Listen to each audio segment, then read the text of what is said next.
Yo, what is going on, everyone? My name is Nick, or the Notorious Fantasy, and in today's video, we're going to be breaking down my week number 15 wide receiver start or sit decisions for every single matchup on the week, going in depth through every single game from Thursday night all the way up until the doubleheader on Monday Night Football, telling you guys whether I believe you should start or sit the wide receivers in all of those matchups. But before we could get into things, I would like to ask that if you guys are new to the channel and you do end up enjoying today's video, that you please make sure to hit that subscribe button down below. And while you're down there, whether you are new to the channel or not, please make sure that you leave a like on today's video to help me out a ton. If you want to follow me on Twitter or X, please do so at NotoriousFantasy. So without further ado, let's get into my week number 15 wide receiver start or sit decisions for the 2024 fantasy football season. We begin with Thursday Night Football, the Los Angeles Rams at the San Francisco 49ers. Now, for the LA Rams, Puka Nacua and Cooper Kupp tag-teamed the Buffalo Bills last week, Hardy Boys style, right? Puka laid a pipe down for the Bills defense like your favorite Italian plumber, Mario, with 12 receptions on 14 targets for 162 yards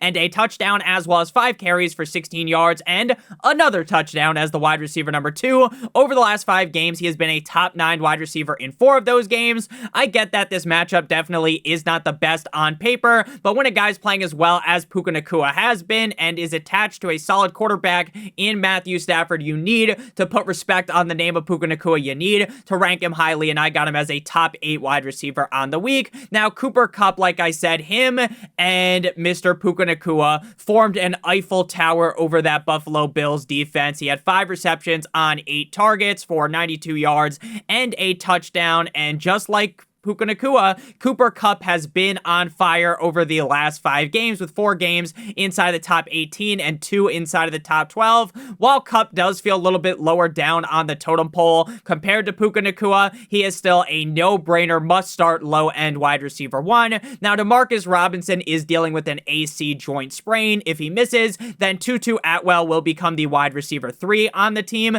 Now, regardless of who the wide receiver 3 is, they both have upside arguments to be made, but in a tougher matchup here, I won't get cute and play either of them. For the San Francisco 49ers, I was blatantly wrong about Jauan Jennings last week. I worried about the fact that, hey, maybe the fact that Puka Nacua, that Brock Purdy was coming off of the injury and he didn't look the best in the snow, maybe that was going to hamper him. Maybe that could end up being the Achilles heel for Jauan Jennings. But none of that was even remotely a part of the game. It wasn't an issue at all, as we just saw on Sunday. Brock Purdy and Jauan Jennings went absolutely nuclear up against the Chicago Bears defense. Jennings was the wide receiver 6 with 7 catches on 8 targets for 90 yards and 2 touchdowns. So now that I have 0 doubts regarding Brock Purdy's health, I will give Jennings the Sukulamink special and rank him as a high-end wide receiver 2 up against the LA Rams in a great spot. Now, Deebo Samuel has been complaining about not getting the ball on Twitter. Jauan Jennings has been, pounding the defenses out, and Deebo's just, he's got the Twitter fingers, right? Deebo even got body bagged by the community notes on Twitter. He said, "I'm not struggling at all, just not getting the ball." Then the community notes on Twitter smacked him in the face. They said, "He leads the team in drops. He is just struggling."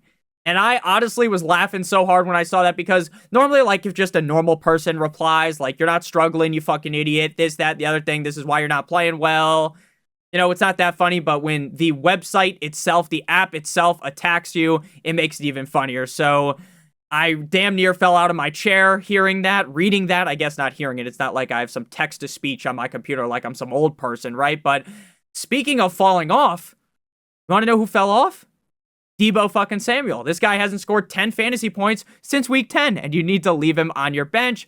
Ricky Pearsall, even with Deebo struggling mightily, Pearsall hasn't scored over 2 points since week 10, and you can not play him. Next up, we move to the Kansas City Chiefs at the Cleveland Browns, the first game on Sunday. Now, I said this last week about DeAndre Hopkins, and I've probably said this multiple times, but the sentiment is exactly the same. DeAndre Hopkins doesn't look washed, but he also just doesn't look like his old self. He isn't 1 foot into the retirement home, but he also isn't 1 foot into being a top 24 wide receiver receiver at the NFL level. Now, D-Hop does get a whole lot of targets. He does get force-fed the rock, and he has had 9 targets in back-to-back games, so he should be fine enough to finish as a top 32 wide receiver. But with how the Chiefs have looked as a whole, and with Patrick Mahomes not really looking his best, I just don't think it makes sense for me to rank him much higher than that. So to me, he is just a low-end wide receiver 3. Now, Xavier Worthy could easily finish as a top 12 wide receiver in any given game,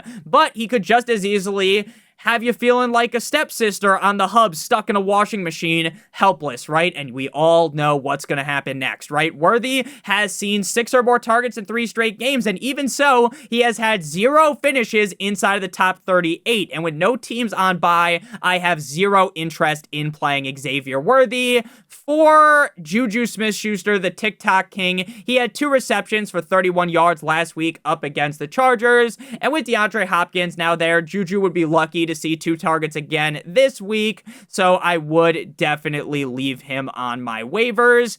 For the Cleveland Browns, Jerry Jeudy has been hotter than the center of a pizza roll when you bite into it directly out of the oven. Last week, up against the Pittsburgh Steelers, he was the wide receiver number 19. And he has now had 4 straight games coming out of the bye inside the top 19. Again, up against the Steelers, wide receiver 19. 5 receptions on 6 targets for 64 yards and a touchdown. Even if Tillman plays this week, which seems more than likely at this point, Jeudy, to me, has become the number 1 receiver on this offense. And he has played incredibly well ever since Deshaun Watson, the massage man, ended up getting that injury and Winston took over. Now, I get on paper this is a middle-of-the-road matchup for a wide receiver. This isn't a great matchup for Jerry Jeudy, but again, when Jeudy has been playing so well as of recently, he belongs in the mid-range wide receiver 2 conversation. Now, Cedric Tillman has missed the last couple of games with a concussion and was kind of on a bit of a cold streak prior to the concussion. Now, before the bye week, he was on fire NBA Jam style, so the upside is obviously there for Tillman. But with Jeudy playing so well as of recently, even if Tillman is able to return, which definitely feels possible as he did return to practice today on Wednesday, for me, I am not going to list him as a start. And even without Tillman last week, Elijah Moore had a forgettable Sunday. He had 3 catches on 4 targets for 34 yards. Now, if Tillman does magically miss, which again, I don't believe will be the case, then you could make an argument for him maybe as a lower end start. The same thing could be the case for Tillman, but ultimately I would prefer to sit them both. Next up, we move to the Cincinnati Bengals at the Tennessee Titans. Now, Ja'Marr Chase at this point in the season, it is undeniable that he's the best wide receiver in the NFL. You can argue with a wall if you think differently, honestly. He's had 4 straight games inside the top 10, and 3 of those games, he was inside the top 4, and 2 of those games, half of those games, he was the wide receiver number 1, the head of the table. Shout out to Roman Reigns, right? The Titans do allow the 4th fewest amount of points to wide receivers. So if any of you guys are really scared, oh my God, I'm gonna panic so bad, don't worry at all, right? Do not panic at all. I get that they allow the 4th fewest points to wide receivers on a per game basis. But, and this is a big but, shout out to Savannah Bond, with Chase snatching DB's chains on a weekly basis, he is a clear top 3 wide receiver in my rankings and is currently my wide receiver 1. Now, if you started T. Higgins last week, you probably won't be able to sit down correctly for the next week based upon how hard he ended up fucking you, right? Wide receiver 59 in Dallas with 2 catches on 5 targets for 23 yards. Now, prior to last week, he had back-to-back 10-plus target games, both of which he finished inside the top 18. So while I am a little bit more nervous than normal, I don't think we need to abandon ship here on Higgins. I do believe he should be at minimum a top 24 wide receiver this week. Andre Yoshivas had one of his highest totals in terms of targets on the season last week. He had 5 targets. But with Chase and Higgins healthy, and with the team loving Chase Brown so much, there is no need to play Yoshivas. For the Titans, even when the matchups have been on point like Darius Garland over the last couple of games, Ridley's fantasy output has been subpar, to say the very least. The targets have been there, so the upside is there.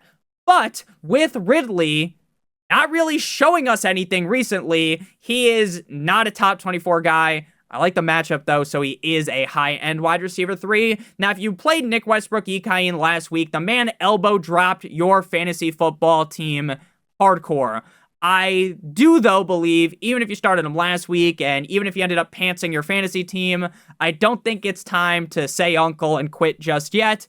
He did only have 2 targets, but prior to last week, he scored a touchdown in 3 straight games and had 4 touchdowns over that stretch. And in the last 9 games, he had scored 8 total touchdowns. So I get the risk is higher now, right? I'm not as confident now. But with this being a solid matchup, I do think if you're in a bit of a pickle, shout out to Rick, right? I do believe that he's a fine, high-end wide receiver 3, and if you have to play him as your flex, it's not too bad either. And I might have said high-end wide receiver 3, but he's a high-end wide receiver 4. He doesn't even crack the wide receiver 3 range. Tyler, yeah, Boyd, has only scored over 10 fantasy points once this season. Even in easier matchups like up against the Bengals, I will not be playing Tyler Boyd. Next up, we move to the left. Hands up. Who are we? The Commanders at the New Orleans Saints. But before we break down this matchup, I would like to give you guys a quick word for our friends and our partner over at Underdog. If you're brand new to Underdog and sign up using promo code Notorious, you'll be able to claim your free pick, which today on Wednesday is going to be Stephen Curry, higher than half a total point, plus a first-time deposit offer of up to $1,000 in bonus cash. You're going to match your Stephen Curry pick with another player playing in the NBA or another player playing in the NFL. And if both of your picks hit, you receive around 3 times what you put into your pick'em. If you do multiple other picks, then they all obviously have to hit, but the payout will be higher. If you're watching this on Thursday,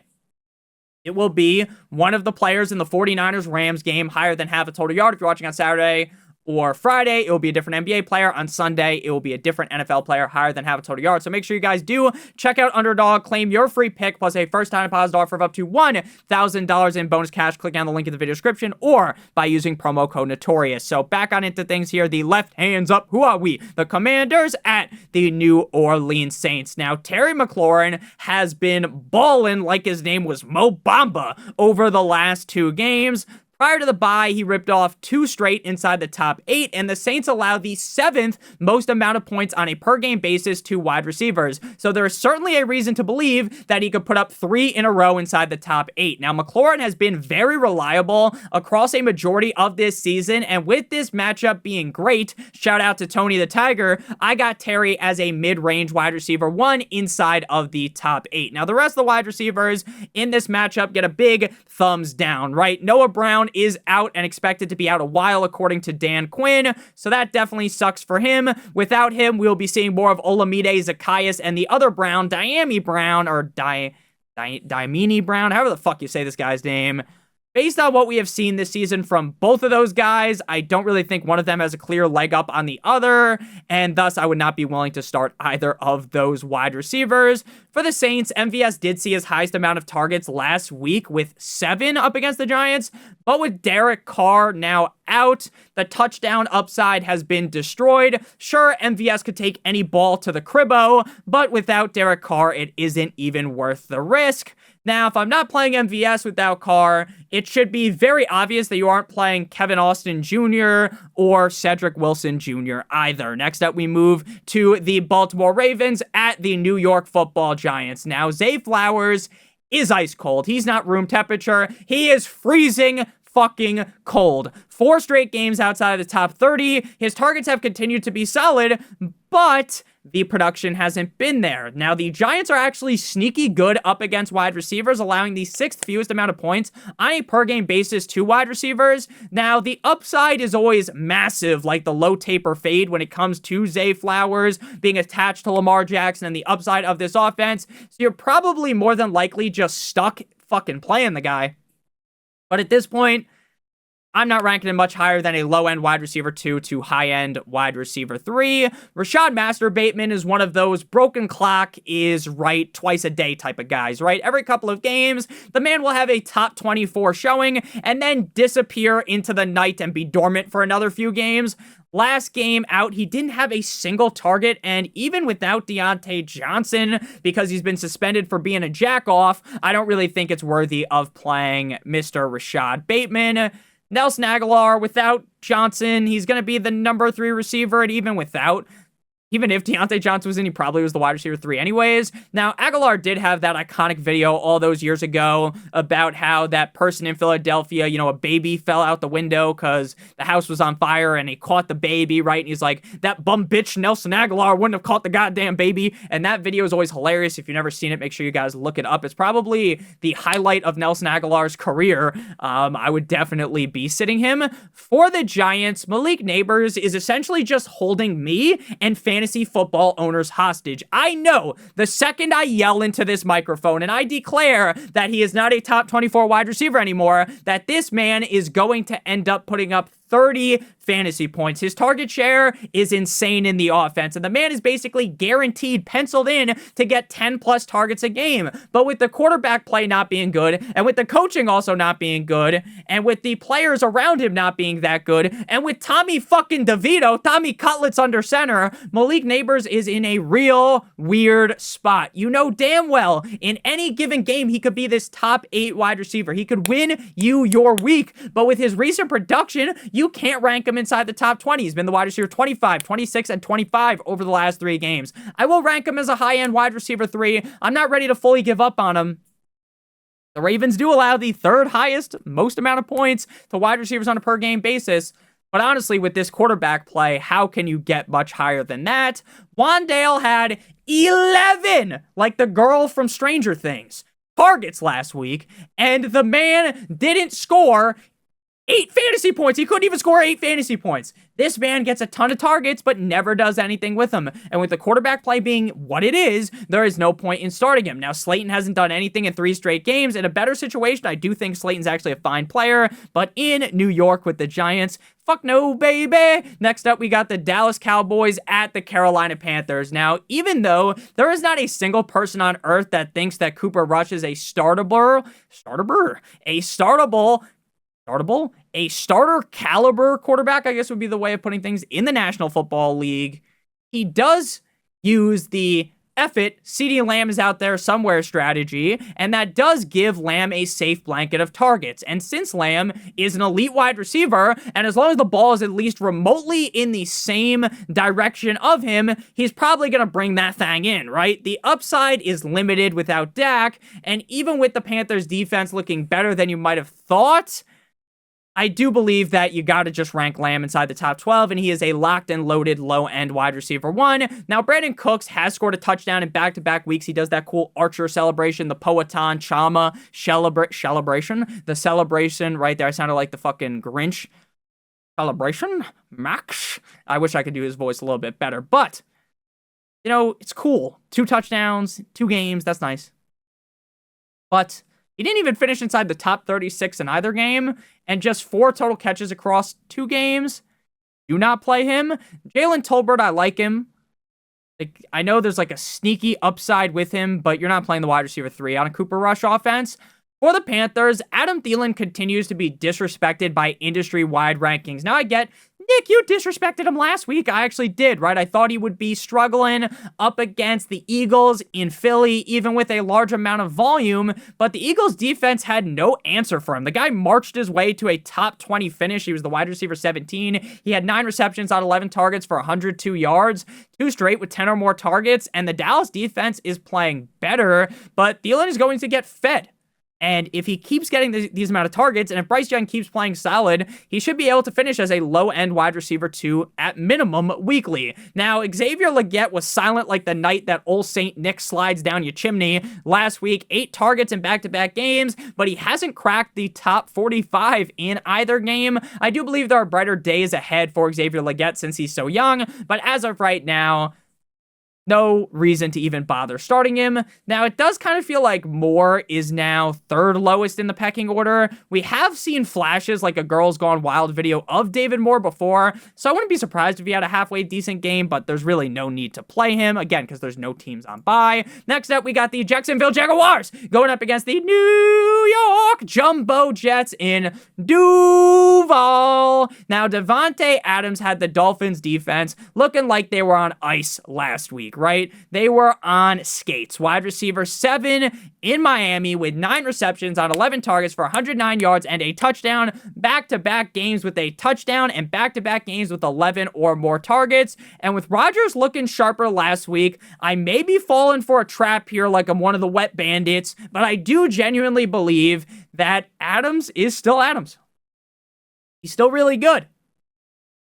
It kind of just all depends on, hey, is Rodgers going to fuck everything up? Now, this matchup is a wet dream. This is a nut-low defense in the Jaguars, so I got Adams as a high-end wide receiver too. Now, just like Adams, Garrett Wilson played very well last week. 7 receptions on 10 targets for 114 yards as the wide receiver 18. And just like I just said with Adams, this is a delectable matchup. And if Rodgers can play like he did last week, Wilson can explode Krakatoa as a low-end wide receiver too. Now, Wilson feels like a bit of a safety net this week, which might sound crazy, but that Jaguars matchup is very good. Now, Allen Lazard did return from injury last week to have 1 target. I know deep down that Aaron Rodgers loves Allen Lazard basically more than anything outside of like ayahuasca and Devontae Adams, but unless the game is on prime time, Lazard and Rodgers really just haven't been that elite of a connection. And with this game being at 1 o'clock, that is no bueno for the Lazard King. For the Jaguars, despite Mac Jones being the quarterback since T-Law is done for the season, BTJ was able to put up a solid showing last week with 8 receptions on 12 targets for 86 yards as the wide receiver 20. Now, the Jets defense has melted like the Wicked Witch of the West and that's like a fucking, what is that called, like a tongue twister? The Wicked Witch of the West. Sally sells seashells at the seashore type of deal here, right? Now, I don't trust McCorkle at all. I can't really blow smoke up the metaphorical ass of BTJ, but he should be able to be like a low-end wide receiver 2 to high-end wide receiver 3 again, because the Jets' defense is ass. Parker Washington had his shine back in week 13 where he's the wide receiver 4, but then he followed that up with 2 receptions on 2 targets last week for 15 yards, and anyone with a brain should have seen that coming, so there's no reason to play him. Devin Duvernay, nay, the horseman went 3 for 3 like a free throw last week for 8 yards. You're not playing him either. Next up, we got game number 8, the Miami Dolphins at the Houston Texans. Now, Tyreek might have been dreadful for a majority of this season, but the man is back like the McRib at McDonald's. Right? 3 of the last 4 games inside the top 12 and back-to-back games inside of the top 12. Wide receiver 5 last week up against the Jets, 10 of 14 for 115 yards and a touchdown. The Texans defense gets penetrated by wide receivers on the weekly basis. So with Tyreek being hot, I do believe he keeps that hot streak going as a top 12 wide receiver. I got him as a low end. Actually, I got him as a high end. I'll start. Wide receiver 1, Jalen waddled away, waddle, till the very next day, bum. Now, I don't want to sound like a Jalen Waddle dick rider doing tricks on the thing like my name was Tony Hawk, but this man has looked good recently, both on and off the field. Sure, he was clearly a bust, and sure, it is probably too late for most fantasy players, but with how he has been playing recently, I need to throw respect onto his name. 2 of the last 3 games, he has been inside the top 12, and with his targets actually increasing, with the targets actually going his way now, Waddle is a low-end wide receiver 2 for me. Malik Washington seems like the wide receiver 3 because it seems like Odell's role is slipping. Neither guy will really see more than 3 catches in a single game, so you wouldn't play either of them.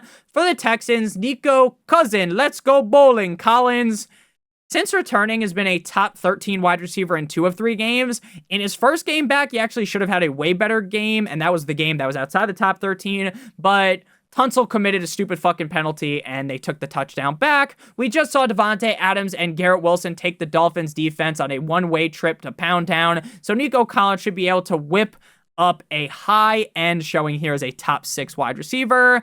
I love Tank Dell. I talked him up last year. I was right. I talked up Nico Collins last year. I was right.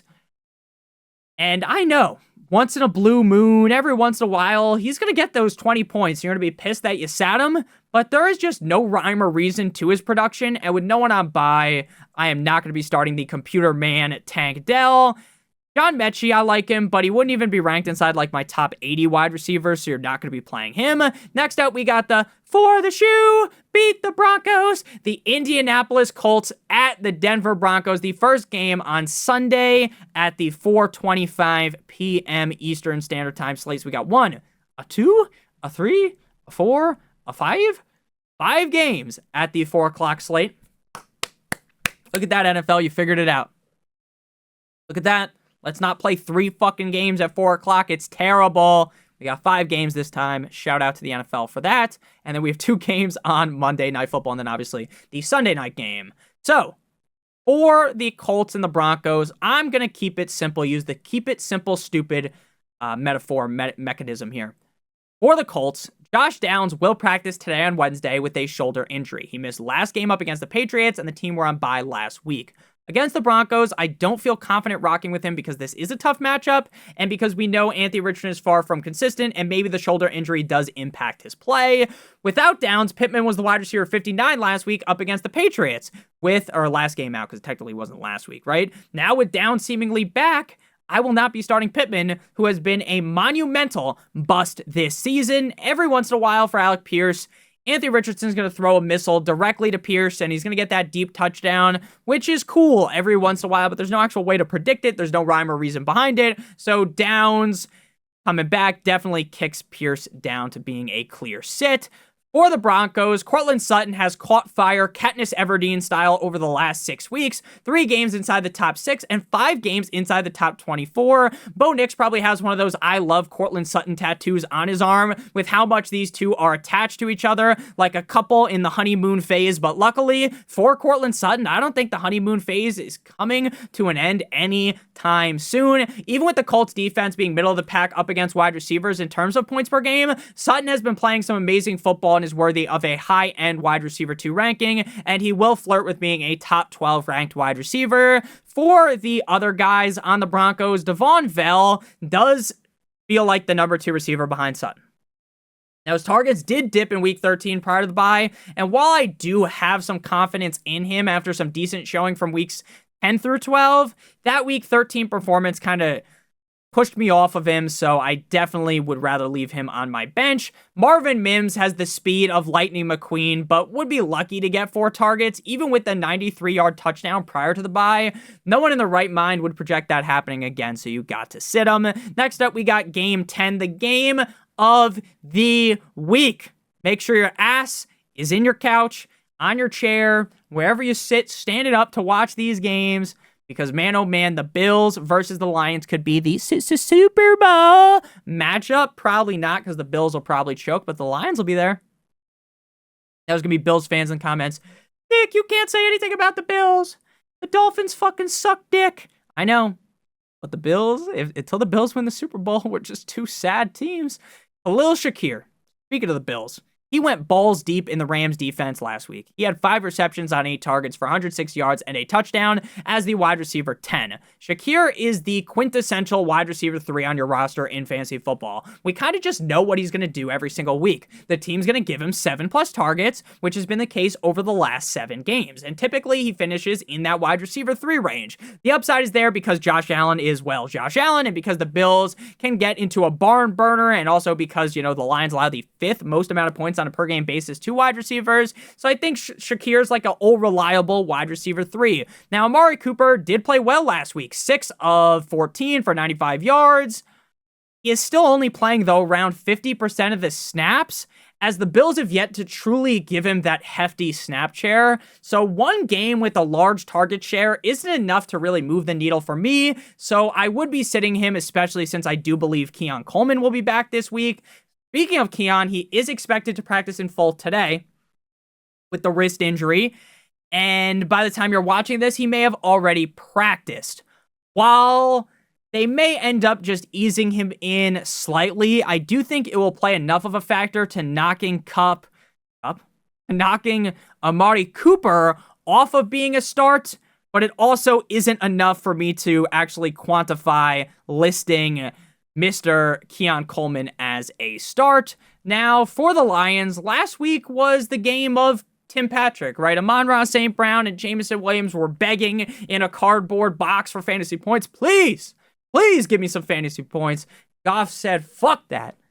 The ball's going to Tim Patrick. 6 receptions on 7 targets for 43 yards and 2 touchdowns as the wide receiver 8. While that was awesome, everything is awesome. Like the Lego movie, right? That ain't ever happening again. Run away. For the other guys, despite the Lions and the Packers having 65 combined points last week, Amon-Ra did not end up having an eventful game. Wide receiver 38 last week with 5 catches on 6 targets for 43 yards, 3 straight games now outside the top 24, and while that stinks, his targets have still been there, and he is linked to an amazing offense, and against a defense that just got hit with the stone-cold stunner by the Rams, Amon-Ra St. Brown is a must-start top 8 wide receiver. Jameson Williams has seen 7 or more targets in each of his last 3 games, but that hasn't led to a lot of fantasy production. Even since returning from his suspension, he has only had 1 game where he was actually really good, where he was a top 8 receiver, 2 games inside the top 32, and 2 games outside the top 40. Jameson Williams is just a dice roll at this point. Every single week, you send a prayer up to the fantasy football gods and hope that things go your way. Now, facing the Bills defense in what could be the highest scoring game of the week, I do feel great about the upside, but since he's so up and down on a weekly basis, he is more of a low-end wide receiver 3. Next up, we move to the Pittsburgh Steelers at the Philadelphia Eagles. Now, A.J. Brown has been bitching about the offense in recent blurbs that I've seen, and while he has been on the struggle bus, that probably means that the team is just going to force him to rock like 10 times up against the Steelers, right? This matchup on paper is rough. You know what else is rough? Him not playing too well as of recently. But again, I do really believe that Hurts is just going to feed him the ball, and he's going to return to his former glory as a top 10 wide receiver. I got him as a mid-range wide receiver 1. Now, Devontae Smith returned from injury as the wide receiver 28 last week up against the Panthers with 4 grabs on 6 targets for 37 yards and a touchdown in a not the best spot up against the Steelers in a game where, again, I do believe A.J. Brown's going to get the ball early and often. Smith is in the low-end wide receiver 3 range. Jahan Dotson hasn't had a game with more than 1 catch since September. It's almost Christmas, so you're not going to be playing him. Now, for the Steelers, George Pickens is doubtful, and with learning this so early on in the week, and based upon what I've seen about this situation, I do believe it's basically a lock that he does miss. Without George Pickens last week, Calvin Austin was tied for the most amount of targets at the wide receiver position on the team with 4. Now, I do think any of Calvin Austin, Mike Dubb, or Van Jefferson could have a solid showing, but why even bother playing the guessing game up against a Eagles defense that allows the fewest amount of points on a per game basis to the wide receiver position? No need to play the guessing game. Sit them all. Next up, we got the New England Patriots at the Arizona Cardinals, and speaking of sit them all, that's the same narrative with the Patriots wide receivers. Even with Drake May playing solid, none of the wide receivers here in New England really have a stranglehold over the wide receiver 1 role, and even in the games where one of the wide receivers has a decent target share, it really doesn't amount to anything fantasy-wise. This season, kind of to me, just feels like a wash for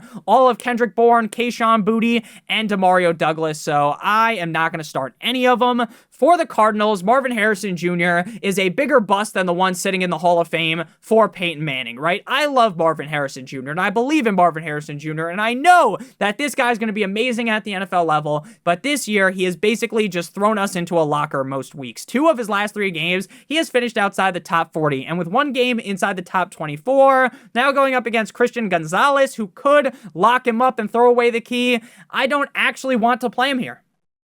But some of you guys may be forced to, so he's a low-end wide receiver 3.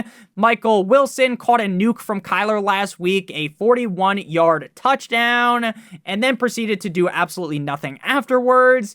He will see 4 or fewer targets on a weekly basis, and with 0 top 24 finishes on the season, no one should be playing him. And if it's Dortch's lucky day, right, he doesn't step on a crack, he doesn't see, a black cat go underneath like what are those called, a ladder, or he wakes up and he grabs like a 4-leaf clover, right? Maybe it's his lucky day, he gets 2 targets, so you're definitely not going to be playing him. Next up, we got the Tampa Bay Bucks at the Los Angeles Chargers, the final game before we get on into Sunday Night Football and the doubleheader on Monday Night Football. So if you guys have enjoyed thus far, we're about 35-ish minutes into the video. Make sure you guys hit that subscribe button like it owes you some money. Leave a like on today's video to help me out a ton. And make sure you guys do check out Underdog again, promo code Notorious, to get your free pick, plus a first-time deposit offer of up to $1,000 in bonus cash. So when it comes to the Bucks, promo code Notorious, Bucks versus the Chargers. Could be a fun one. Herbert did get banged up last week, but did return to the game, so I don't think it's full-on panic mode for that, but obviously that did kind of suck.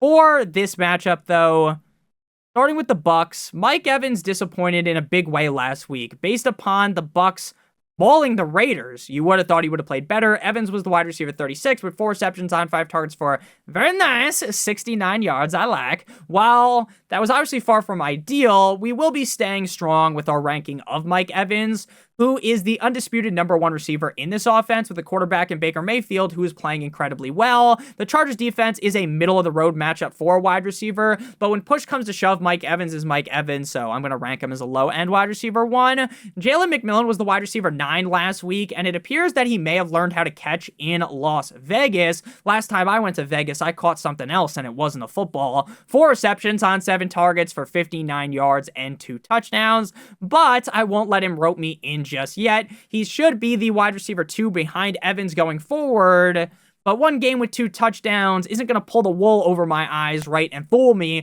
into fucking playing him, right? We know that over this season, the guy has hands for feet, so if he performs well in this game, I'll start respecting him, but for right now, I think we shouldn't be respecting him too much, and I would leave him on my bench. General Sterling Shepard, Shepherd's Pie himself, had 6 or more targets in 3 games in a row, none of which involved a top 35 finish. If McMillan is continuing to elevate his role and his play, I would not consider playing Sterling Shepard. For the Chargers, Ladd McConkey missed last week's action with a knee and shoulder injury, and that was something that as we got closer and closer to Sunday, I just kind of saw coming. Hey, he was not going to play. Told you guys, hey, you probably should have a backup plan for Ladd McConkey. I didn't think he was going to play, and then that ended up being the case. Now, if he can go, you start him. No ifs, ands, or buts. Because even with the Chargers offense not looking at its tip-top shape with it not playing at its best, you know, prior to missing last week in Kansas City, he was the wide receiver 9 in Atlanta with 9 receptions on 12 targets for 117 yards. He's had 3 straight games inside the top 20. Now, if Ladd McConkey was scoring touchdowns, this is a guy that we would be giving the Sukalamink special to. We'd be giving him the hawk spin on that thing, right? We'd be talking about him as this clear top 8 receiver. Now, because he doesn't really score a lot of touchdowns, he's more of a mid-range wide receiver too, but you got to play him, and if he misses, then you don't want to be playing him. Spoiler alert. I know that's kind of hard to comprehend. Now, Quentin Johnston bounced back last week as the wide receiver 22, with 5 receptions on 7 targets for 48 yards and a touchdown. If Ladd misses, you could pencil in QJ as like a low-end wide receiver 3 or high-end wide receiver 2. I don't think anyone actually wants to play him, but you're smart enough to realize that, hey, if Ladd isn't going to play, he's going to see a solid basis of targets. Palmer had a solid showing last week as the wide receiver 26, 6 of 9 for 78 yards, and I was honestly surprised by this because we have seen Quentin Johnston, multiple instances of him being useful, but this season, Palmer has basically been useless. Even if Ladd misses again, though, I just would not be willing to play Joshua Palmer. Next up, we move to the "'cause you waited all day for Sunday night," the Green Bay Packers at the Seattle Seahawks. Now, Jaden Riley-Reed is a YOLO start, shot from the moon at this point. The upside is there, and we have seen it multiple times this season. But man, oh man, has he been trash. He's been chilling with Oscar the Grouch as of recently. And with that being the case, unless you are really down bad, he's in the high-end wide receiver 4 range. For the rest of the guys, Christian Watson had 4 receptions on 7 targets for 114 yards as the wide receiver 30 up against the Lions last week. Jordan Love, I say this every week, but he does the Oprah. You get the ball, check under your seat, because you all got the fucking ball. Everyone gets the goddamn ball, right? Now, if you want to play Watson, I won't argue against you because he is a high-level player. He has upside. He's a good player, but he's just not making the cut, in my opinion, of being a start. Now, assuming that Dobbs is out again, then Dontavian John Wicks will be the wide receiver 3. One of these days, he's going to get 20 points, but I'm not going to be starting him. For the Seattle Seahawks, Jackson Smith-Njigba is him, plain and simple. I knew I was right for not abandoning ship after he ended up having a bad rookie season based on the expectations we threw onto him.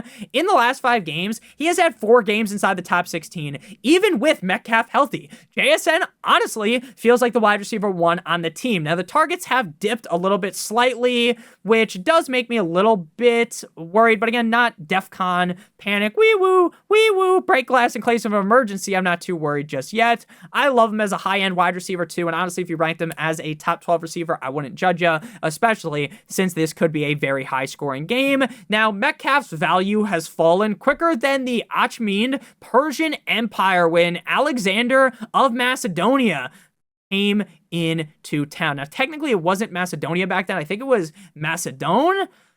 I remember this from my history class. I was a history major in college. I have a lot of knowledge of random history things, and that's just one of the things I remember. I believe that is the quickest fall of an empire.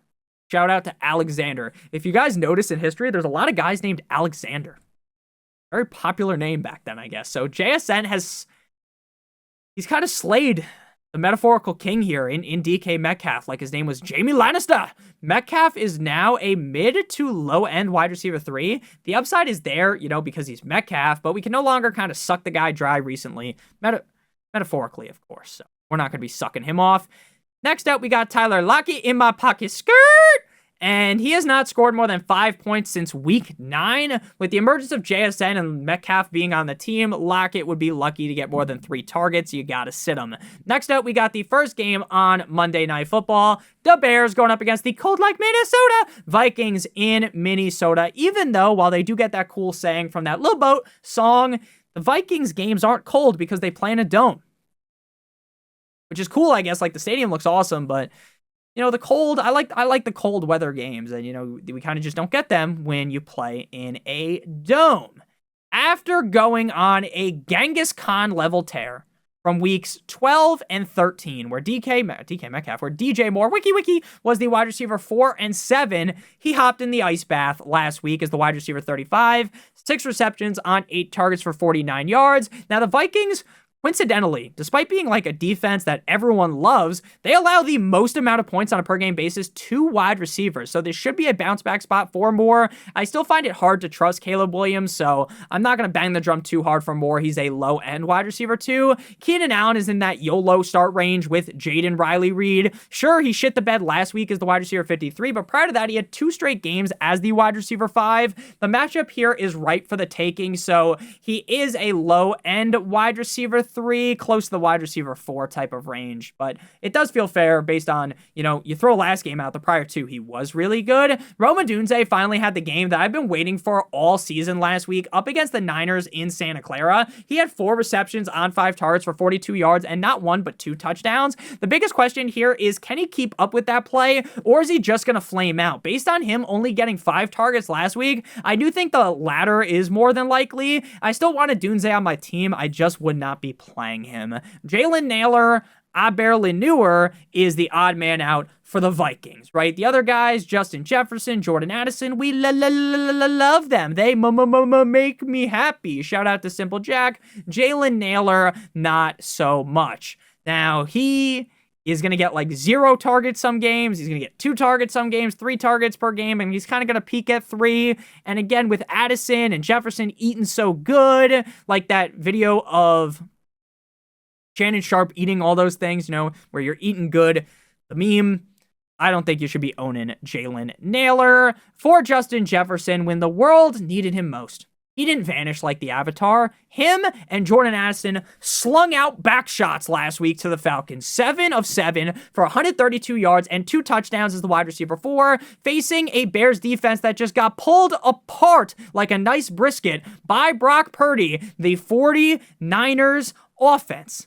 Jefferson is back in the good graces of fantasy managers as a top five option. Jordan Addison Ray outscored Jay Jettas last week as the wide receiver 3, 8 receptions on 12 targets for 133 yards and a hat trick of touchdowns With the targets getting a huge boost as of recently, it does make Addison more reliable. I think he is, probably going to cool down a little bit, simmer down this week, but I do got him as a high-end wide receiver 3. Final game here, the second game on Monday Night Football. So they've got the Bears and Vikings game. I think it starts at like 8, and the next game starts at around 8:30 Eastern Standard Time. I don't know the exact timings. But who gives a shit about this game compared to the other game, right? Like, I know, Nick, don't you watch every game? Yeah, I do. Of course I watch every fucking game. I'm addicted to football. I'm addicted like Charlie Sheen is addicted to snorting coke and winning, okay? I love football. I will watch the games regardless of who's out there. But what I'm telling you is not a lot of people are going to be watching this compared to the other game that is prior to it. Now, for Drizzy Drake London, in a solid spot up against the Vikings, Drake London wasn't able to get much traction due to the fact that Kirk Cousins forgot he wasn't a Viking anymore and was throwing the ball directly to the Vikings defenders. I am starting to panic about Kirk Cousins as I fear that the man may be cooked. But even so, London should be able to see around 10 targets, and even if Kirk reeks to high heaven, which he does, against the Raiders, I do like him as a low-end wide receiver 2, and I don't even know if we mentioned the game. This is the Atlanta Falcons at the Las Vegas Raiders. For Darnell, here comes the Mooney. He led the wide receivers last week in Minnesota for the Falcons, 6 of 7 for 142 yards. Darnell has proven to us that he's a nice, handy-dandy wide receiver 3 on a weekly basis. And even with the worries of Kirk Cousins, I think he's a fine mid-range wide receiver 3/flex play. Ray McLeod had 11 fucking targets last week, but I doubt the Falcons will be getting a train ran on them again, just like they did last week, and have to throw the ball a bunch. So I do think that would make Ray a sit. For the Raiders, I worry about Desmond Ridder. Why?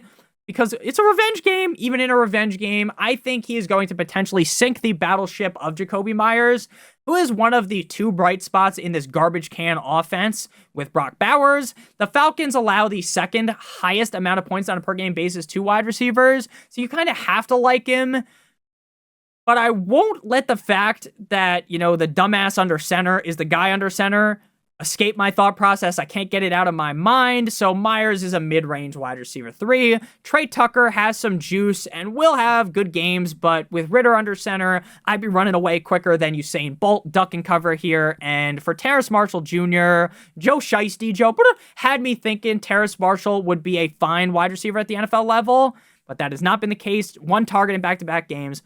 No way, Jose. So thank you guys all so much for watching today's video. If you did enjoying, make sure you guys hit that subscribe button down below like it owes you some money. Leave a like on today's video. It would help me out a ton. If you want to follow me on Twitter or X, please do so at NotoriousFantasy. Check out one of the videos on your screen. And if you are new to Underdog, check out promo code Notorious to get your free pick tonight. Stephen Curry higher than half a total yard, half of a total point, plus a first-time deposit offer of up to $1,000 in bonus cash. I love you guys more than you'll ever know. I hope you have a great one. Shout out to Wayne Gretzky. And as always, good boy.